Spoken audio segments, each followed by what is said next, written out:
saya Bang Nas Mobil. Hari ini saya akan mencoba memberikan trik and tips bagaimana perawatan kopling dan transmisi mobil manual, yang mana biasanya pemirsa atau orang sebagian banyak sangat ceroboh sehingga kopling itu cepat haus atau cepat rusak. Nah, kita akan coba memberikan trik and tips pada mobil manual ini.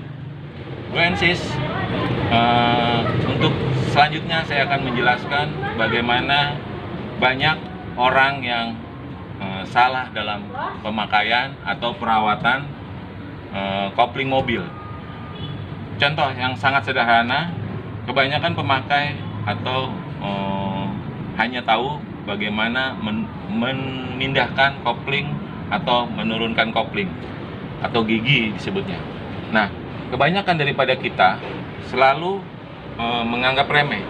Yang sangat paling tidak boleh untuk masalah kopling manual, jangan biasakan tangan kita ketika mobil ini berjalan, kita reskan tangan kita di atas kopling. Karena kenapa? Tanpa sengaja kita sudah membebani tuas kopling ini, yang mana akan menekan, menjadi kinerja transmisi terganggu karena antara dia terikat dengan kecepatan atau terlepas. Nah, untuk Bro Insis, sekali-sekali saya memberikan tip, jangan sekali-sekali kita menaruh tangan kalau dalam keadaan mobil berjalan seperti ini. Reskan tangan kita kalau kita lelah, di res tangan seperti ini. Kita tetap bisa mengemudi dengan kondisi gigi sudah masuk berjalan,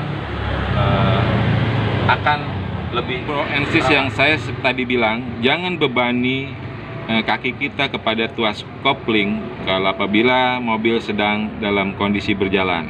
Karena apa? Kaki kita mempunyai beban yang mungkin 1,5 kilo sampai 1 kilo telapak kaki kita ini. Nah, otomatis dia tanpa terasa akan menekan si kopling. Nah, kopling ini akan menjadi tidak maksimal bekerjanya karena antara dia terhubung atau tidak terhubung. Nah, itu yang menurut saya, bila mobil sudah berjalan, istirahatkan kaki kita, reskan kaki kita di bawah. Biarkan dia bekerja dengan maksimal, dan saatnya kita membutuhkan kopling baru kita injak. Seperti itulah Bro Insis. Kemudian hari Bro Insis agar tidak melakukan kesalahan yang mungkin sedikit menurut Bro Insis, tapi sangat besar bagi mobil ini sendiri. Jadi untuk tip dan triknya, bagaimana perawatan kopling atau gigi transmisi, karena kopling itu normalnya 20.000 km sampai 50.000 km sekali kita mengganti spare partnya. Tapi karena kecerobohan kita, kadang-kadang umur kopling itu pun akan semakin berkurang. Itu tadi, jangan sekali-sekali kondisi mobil berjalan kita bebankan tuas kaki kita ke dalam tuas kopling. Satu lagi trik tipnya juga, apabila kita dalam posisi menanjak, jangan sekali-sekali Bro Insis itu menggantung kaki kita di kopling, atau istilah orang bilang ngepang. Itu tidak benar. Jadi yang bagus, gunakan handrem.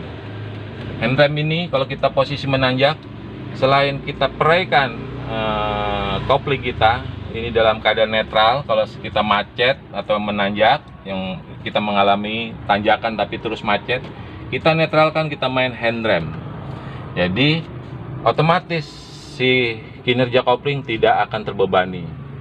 Nah, itu yang perlu Bro Insis perhatikan, karena semakin kita tidak melanggar umur kopling kita akan semakin panjang dan otomatis akan mengirit juga keuangan kita lebaran. Bye bye, see you later.